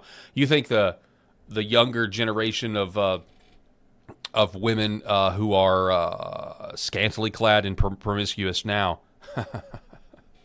Just wait until they're taking selfies with, I don't know, Andre the Demon in some club, I mean, I'm thinking of I'm just trying to game this out, even down to the minute levels of how ridiculous and bad this could get. But the ones like, you and me that are saying, no, this is not real. The Christians are going to be marginalized in a way that you can't even imagine. We'll be looked at like the Amish in a lot of new ways. So I'm not on board with this. That's not to say that I don't think that there are unidentified aerial phenomenon. That's not to say that I don't think some of that can be our technology, some of that can be otherworldly technology. But hey, I also am a fan of looking at the tea leaves that Hollywood puts out there, and the Indiana Jones film. I thought this was very interesting when it happened because, again, I've always, for the last 15 years, I've thought that space aliens are going to basically secretly be demonic and that sort of thing, interdimensional. And then that terrible movie, that Indiana Jones movie that was kind of panned because Shia LaBeouf was swinging through the jungle on vines and with the monkeys. The whole movie was about aliens, but at the end, spoiler alert, if you haven't seen Kingdom of the Crystal Skull, they weren't from space at all. They were from another dimension. Okay, well, sounds demonic to me. Sounds like Hollywood was telling us what's really going on to me. And don't even get me started on the particle accelerators. So, anyway, I digress. But just food for thought. Be ready for that. Also, in other news, I'm going to save that for tomorrow. I want to do a deep dive on this, actually, and get these sources. Roseanne Barr on Timcast actually had a really unique take on the Iran war and some of the other forces that are at stake here from a financial standpoint, not from an Israel-Iran standpoint, not from a dispensational standpoint or anything like that. It was just hey, financially, Iran is used as a proxy to launder to a lot of Western banks. And I would have just dismissed it, but I've read reports about this angle of the Iran war from other sources, surprising sources. One of them was redacted with Clayton Morris. I watched his show on it. And then I've also read other places. So I want to dive down. I want to go find the other sources before we cover it. But it is interesting. Two things can be true at the same time. And a lot of us are understandably bogged down, especially people like me who are anti-war or repeating the same foreign policy of the last 50 years and worried about doing that. Worried that But there's other things going on at the same time. There's other financial implications for where bad guys get their money. And I'm not just talking about Islamic terrorists. I'm not talking about it. It's much worse than that. So I'll explore that tomorrow because I want to move on to Tulsi Gabbard, who was on the Hill today. And this kind of goes with the war. So I'll skip this one. Maybe we'll get that tomorrow. But this is Tulsi Gabbard. Actually, no. Let's start here. Tulsi Gabbard being questioned She gave a statement yesterday that was supportive of President Donald Trump being elected by the American people. The intelligence community is out to get Tulsi Gabbard. The Last Refuge reminds us that Tulsi Gabbard is appearing for testimony today. The worst elements of the intelligence community and the orcs within the SSCI that underpins the intelligence community despise Tulsi Gabbard. They want any excuse, especially the pro-war faction in the government. They want any excuse to fire Tulsi Gabbard. The Last Refuge reminds us that Gabbard intercepted an impeachment construct, TDA, Venezuela deportation, Boasberg et al., and Gabbard refused to promote the fabricated intelligence community construct that this says that Jared Kushner was in control of Trump and manipulating the White House on behalf of Israel. Actually, Last Refuge is saying that Tulsi Gabbard stopped that from happening. Okay? He says, yes, in the latter IC operation, despite the claims of Laura Loomer, DNI Gabbard stopped the IC anonymous NSA whistleblower, the same thing that they've done in the past, that they did in Trump's first term. Remember Alexander Vindman and all of that nonsense, with the spying on Donald Trump's phone call. He says Gabbard did not let the nonsense advance, and she rightly stood her ground. Also consider that when the voices of Candace Owens, Tucker Carlson, and Nick Fuentes begin carving away a big chunk of our attention within the MAGA tent, or when the voices of Laura Loomer, Mark Levin, and Ben Shapiro start using Israel as a wedge on everything to divide everyone, it is the traditional Mitch McConnell Republican apparatus who benefits numerically and financially. Interesting take. You don't hear that take very often. So the point is, generally, and I think this is just true, I think everybody would agree, the intelligence oligarchs hate Tulsi Gabbard. And so in the wake of Joe Kent resigning, and we talked about that yesterday, and I actually think both Eric and Rob and I had a diverse opinion about what Joe Kent's resignation meant. Now Tulsi Gabbard is going, and there was already Fox News this morning, asking Caroline Leavitt, does the president still support Tulsi Gabbard? I mean, you can just hear it. They want Trump to fire Tulsi Gabbard when she is the most reasonable voice that President Trump may not listen to, but you're going to get a different opinion than all of the other intelligence agencies that I believe just say the exact same thing. Here's Tulsi Gabbard earlier today. Watch. Under the law, you are responsible for providing national intelligence to the president, correct? Yes. And to the heads of executive branch departments and agencies, yes? Yes. And to the chairman of the Joint Chiefs and senior military commanders? Across the IC, yes. And to the Senate and the House and relevant committees, correct? Yes. And the law states that the national intelligence you provide to Congress, quote, should be timely, objective, and independent of political considerations, correct? Yes. And you noted in your opening statement you're here fulfilling a statutory responsibility and that your testimony, quote, represents the IC's assessment of threats, That's right. Correct? That opening statement, as submitted to the committee in advance of this hearing, stated that as a result of last summer's airstrikes, quote, Iran's nuclear enrichment program was obliterated, end quote, correct? That's right. And is that in fact the assessment of the intelligence community? Yes. So the assessment of the intelligence community is that Iran's nuclear enrichment program was obliterated by last summer's airstrikes. Yes.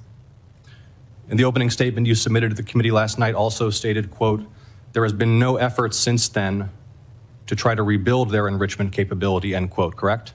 That's right. And that's the assessment of the intelligence community. Yes. The White House stated on March 1st of this year that this war was launched and was, quote, a military campaign to eliminate the imminent nuclear threat posed by the Iranian regime, end quote. That's a statement from the White House. Quote, the imminent nuclear threat posed by the Iranian regime. Was it the assessment of the intelligence community that there was an imminent nuclear threat posed by the Iranian regime? The intelligence community assessed that Iran maintained the intention to rebuild and to continue to grow their nuclear enrichment capability. Was it the assessment of the intelligence community that there was a, quote, imminent nuclear threat posed by the Iranian regime, yes or no? Senator, the only person who can determine what is and is not an imminent threat is the president. False. And This he is the made that worldwide. This is the determination. worldwide threats hearing where you present to Congress national intelligence, timely, objective, and independent of political considerations. You've stated today that the intelligence community's assessment is that Iran's nuclear enrichment program was obliterated, and that, quote, there had been no efforts since then to try to rebuild their enrichment capability. Was it the intelligence community's assessment that nevertheless, despite this obliteration, there was a, quote, imminent nuclear threat posed by the Iranian regime? Yes or no? It is not the intelligence community's responsibility to determine what is and is not an imminent threat. Okay. That is up to Here's the president the problem. based on a volume No, of it is information precisely that he receives. it is precisely your responsibility to determine what constitutes a threat to the United States. This is the So much like Tulsi Gabbard's post on X yesterday, she has a difficult, and it's not really difficult, honestly, but she is walking a political tightrope. She is right. She's working on behalf of the president. She serves at the pleasure of the president. She's going to give the president her opinion. She's going to do the work, give her the intelligence.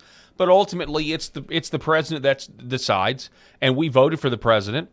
Obviously, he's the commander-in-chief, and when we voted for him, we said, well, we think this guy's going to be a better commander-in-chief than our other options, and so ultimately it's up to him. And I think that is a perfectly reasonable, what do you think? Tulsi Gabbard is going to give her own weigh in on her own personal opinion here? I don't think she should, but they want her to because if there's any daylight between her opinion and President Trump's opinion, the Democrats want to point that out, and then the Republicans that are so pro-war, like Lindsey Graham, that don't like anybody that's going to offer a potential different opinion than Lindsey Graham and his defense contractor buddies and lobbyists. They want people like that. They don't even want those voices in the room. And so that statement to me is exactly what she should do. And J.D. Vance said the same thing earlier today. I didn't pull the clip, but J.D. Vance said the same thing. He said, look, we have intense debates. President Trump actually welcomes different opinions. But once the decision is made, you have the responsibility to try to make the decision to do your job, whatever it is, the different pieces and the compartmentalization, to do your job the best you can so that the decision is the most effective it can possibly be. And the same thing happens really with any sort of good government structure. As long as the decision doesn't bind your conscience, which, taking Joe Kent's word for it, just taking his word for it based on his statement, it got to a point, even though I know there are old tweets, which I have questions about. Who knows? Maybe we'll get the answers tonight. But, if it gets to a point where you can't keep silent because your conscience, so then you quit because you can't do the job. That's a perfectly reasonable thing to do in our society. Like, you still have the freedom to not do a job you signed up for if it goes down a path that you're uncomfortable with. So J.D. Vance said, but we have a responsibility to enact it and basically keep your mouth shut. That's how, if I was running an organization, I would want that deference. That's what I would want. If you look at church polity, okay, if you look at church government, and there's different forms of church polity out there, some very hierarchical, some not so much. I'm a Presbyterian, a confessional conservative kind, not the kind that believes women can be pastors and gay people can get married. But in Presbyterian government, you have elders, and the way it goes, the way ideally it should go, is if you have a big decision that you're making, you debate, and you can debate vigorously. But if you lose a vote, you don't leave the room and try to undermine the vote that you lost. You support it. You have trust. You have, and you go forward. Unless it's to the point where going forward would bind your conscience, and you don't want to do that. So I think Tulsi Gabbard's answer there, I say all that to say, I think Tulsi Gabbard's answer there is good. Now, she also talked about the rampant spread of Sharia law and how it's anti-West and how it's spreading because of immigration across Europe. And organizations associated with the Muslim Brotherhood poses a fundamental threat to freedom and the foundational principles that underpin Western civilization. Islamist groups and individuals use this ideology for recruiting and financial support for terrorist groups and individuals around the world, and to advance their political objectives of establishing an Islamist caliphate which governs based on Sharia. There are increasing examples of this in various European countries, and President Trump's designation of certain Muslim Brotherhood chapters as foreign terrorist organizations is a mechanism to secure Americans against this threat. In response to setbacks to their capabilities of conducting large-scale complex attacks, Islamist terrorist groups have shifted toward focusing on executing information operations to spread propaganda and inspire or enable individuals located in or with access to the West. U.S. counterterrorism efforts, primarily in Iraq, Somalia, Yemen, and Syria in 2025, were instrumental in removing key terrorist leaders and operatives, degrading the ability of al-Qaeda and ISIS to quickly reconstitute its leadership. So one of the things, just point of clarification. So the reason Tulsi Gabbard is even there in the first place is because statutorily she demands, or the statute, the law demands that she be there. It's not just her; it's other members. You got C.I. Ratcliffe there and everything else. So they're there as well. So that's why Tulsi Gabbard is there. And she also went on to talk about China. Listen. That China is the most capable competitor in the field of artificial intelligence. Big deal. AI. The IC assesses that AI capabilities are rapidly advancing and changing the threat landscape. As this is a defining technology that enables computers and machines to simulate human learning comprehension, problem solving, creativity, and autonomy, it will be critical to ensure that humans remain in control of how AI is used and of the machines that may threaten to autonomously violate the interests of the American people across all domains. AI adoption at scale across the spectrum of usage poses serious risks. AI has the potential to aid in weapons and systems design and has been used in recent conflicts. Real quick, can you imagine what Tulsi Gabbard knows about AI? I bet most of us we would not be able to sleep at night. To influence targeting and streamline decision-making, underscoring the risk and likely threats that could manifest on the battlefield. Early developers in quantum computers will give countries an extraordinary technological advantage over others to quickly process national security information and break current encryption methodology used to protect sensitive finance, healthcare, and government information. Yeah, I mean, I got a feeling with the quantum technology and AI, all of the crypto anonymity is gone. I mean, it's gone. And they want that, by the way, so that you'll pay your taxes. They certainly do. Folks, before we wrap up the show, I want to say a few things. Number one, I really appreciate you guys. Being so nice, kind to me, watching the show. But I do just want to be honest. It does also it does take your support to keep this program on the air, and so that's one of the reasons why when I do partner with different companies, I really want the company to benefit you as much as it possibly can if you decide to purchase the products that I choose to promote. One of those products is red light therapy. There's a ton of different options out there. There's other companies that you can get your red light machines from. The one that I trust, though, is called Red Vive. And so Red Vive is, I have one of these machines at home, and I think it's the best. Specifically, the patented beam technology and really and truly just the research on this website. If you don't know the benefits of red light therapy, it can keep you out of surgery. Red light and near infrared light. So these specific panels, they actually do not just the red light, they do near infrared light, both of them in targeted doses. So when the sun rises, it's great for your sleep because naturally when the sun rises, there's that red on the horizon. And when the sun sets, there's that red on the horizon. So if you do it first thing in the morning, you wake up, you have a ton of energy. If you do it at the end before bed, you have a great night's sleep. But it can also help by healing your muscles. It also can help with your aging because it's so good for your skin. It increases collagen production. It does so many different things. And it's honestly sounds like a catch-all. Like that's how good it is. It sounds like snake oil, honestly, and it's kind of what I thought. But then I tried it. They have several different models there. They've got the 60, the 300, the 840, and now they're offering a cap if you want it for because it's very good for hair growth. And I can attest to that. I mean, as somebody who is blessed with a healthy head of hair, I though have noticed as using the red light, I have new growth on the widow's peak and everything like that. This stimulates the mitochondria of your cells. Okay, that's what red light does. It really increases. It almost tricks your body into thinking you've gotten a physical therapist workout without you doing it.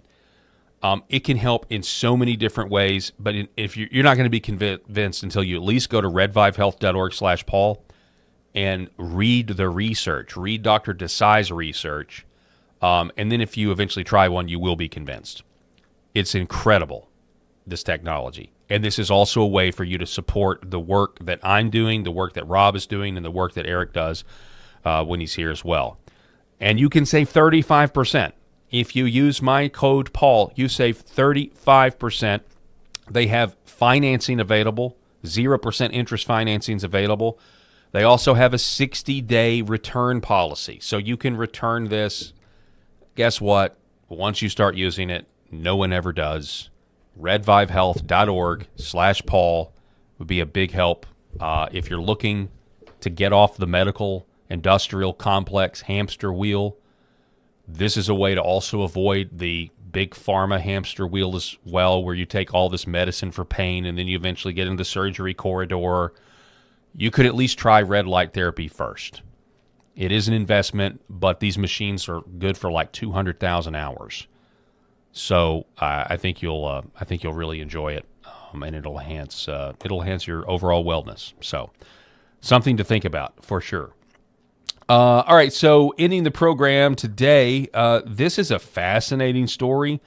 I'm not even sure what the allegations are, and we actually got to end the show. I am out of time. I spent too much time. Folks, we're going to see you tomorrow. God bless.